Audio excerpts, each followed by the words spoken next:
আর এই যে যাওয়ার পথে দেখলাম কোনো একটা ঠাকুর মণ্ডপের উদ্দেশ্যে আর কি রওনা দিয়েছে, তো সেটাও দেখলাম, ভালো লাগছিল। বাড়ি যাওয়ার পরে কলিং বেলটা টিপে কিছুক্ষণ দাঁড়িয়েছিলাম, মা গেট খুলবে বলে। সেই ফাঁকে আর কি বোতো আর বোতোর বাবা মিলে একটুখানি খেলা করে নিল।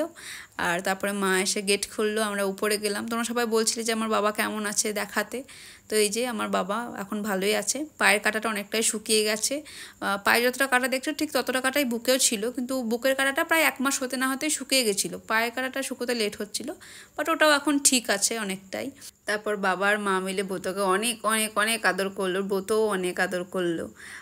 আসার সময় তো মাকে অনেক হামি দিল, বাবাকে আশীর্বাদ করে দিল।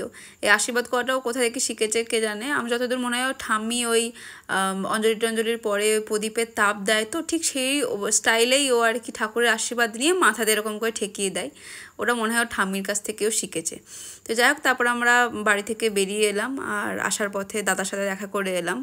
এই যেটা আমার জেঠুর দোকান, মানে আগে যেরকম জেঠুর সাথে দেখা করে বাড়িতে ঢুকতাম, জেঠুর সাথে দেখা করে বাড়ি থেকে আসতাম, সেই জিনিসটা এখন আমরা দাদার সাথে করি। তো দাদার দোকানে বসেছিল, আর ব্রত তো বড় মামুকে পেয়ে খুব খুশি।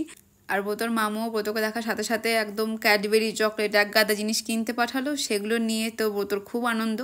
তার সাথে এই এটা ঘাটছে ওটা ঘাটছে, ও মানে অত জিনিস দেখে না ওর খুব মজা লেগেছে, দিয়ে একবার পেন ঘাটছে একবার ওষুধ ঘাটছে, ওই করছিল। আমরাও কিছুক্ষণ দাদার কাছে বসলাম, একটু গল্প গল্প করলাম। তারপরে ব্রত টাটা বাই বাই দেওয়া শিখেছে, তো সবাইকে টাটা বাই বাই দিল। তারপরে আমরা ওখান থেকে বেরিয়ে এলাম। তো আসার পথে কারো কয়েকটা ঠাকুর পড়লো, সেই ঠাকুরগুলো দেখলাম, দেখে তারপর বাড়ি চলে এলাম।